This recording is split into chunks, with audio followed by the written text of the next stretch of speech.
Wait for it. This thing is massive. Wait for it. It's coming.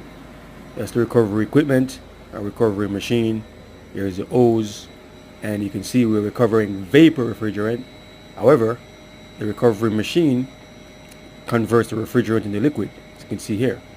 Yeah, but check out this recovery tank.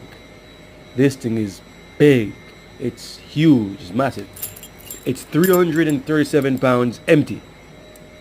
It could hold up to 1,000 pounds of refrigerant, right?